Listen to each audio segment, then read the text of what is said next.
Дін адамның көркем бейнесін қалыптастыратын, бейбітшілік пен сүйіспеншілікке насихаттайтын маңызды дүние. Бүгін Ахмет Байтұрсынов атындағы Қостанай мемлекеттік университетінің мәжіліс залында этникааралық және конфессияаралық келісім мәселелері орталығының ұйымдастыруымен рухани келісім күніне орай дінаралық татулық, тәуелсіздік тірегі атты конференция өтті. 1992 жылы қазанда Алматы қаласында рухани келісімнің бірінші әлемдік конгресі өтті. Конгреске қатысушылар қазанның 18-ін рухани келісім күні деп жариялау туралы манифест қабылдады. 1992 жылдан бастап бұл күн Қазақстанда атаулы күндердің қатарына қосылды. Осы уақыттан бастап бұл мереке елімізде жыл сайын лайықты деңгейде аталып жүр.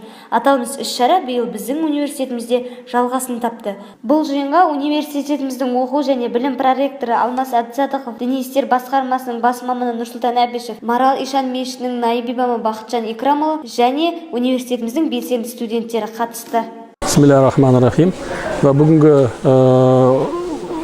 рухани келісім күнімен бүкіл қостанайлықтарды құттықтаймын. Еліміз аман, жұртымыз тыныш болсын. Мына бүгін Ахмет Байтұрсынов атындағы университеттің басшылары бізді христиан діні өкілдерімен қосып, осы студенттердің алдында кішкене уағыз насихат айтсын деп шақырған еді. Осы сондай тақырыпта біз сөз сөйледік жаңа. Сол себептен рухани келісім күні деген бұл күн өзінің атын айтып тұрғандай қандай тамаша күн. Яғни бұл деген сөз өзге дін өкілдерімен, өзге ұлттың өкілдерімен тату-тәтті өмір кеш деген сөз. Яғни біздің дінімізде бұл бұрыннан бар нәрсе ғой. Көршімен тату-тәтті тұру, өзге діннің өкілдерімен, осыны қолымыздан келгенше халыққа, студенттерге жеткіздік жаңа. Конференция барысында гуманитарлық әлеуметтік факультетінің 2-ші курс студенті Айсұлу Зимина және биотехнология факультетінің 4-ші курс студенті Дарья Шилова діни тұтастық жөнінде баяндама қорғады.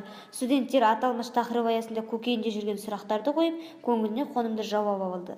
Перизат Оңайбек, Алмас Байдрахман, арнайы жастар ТВ үшін.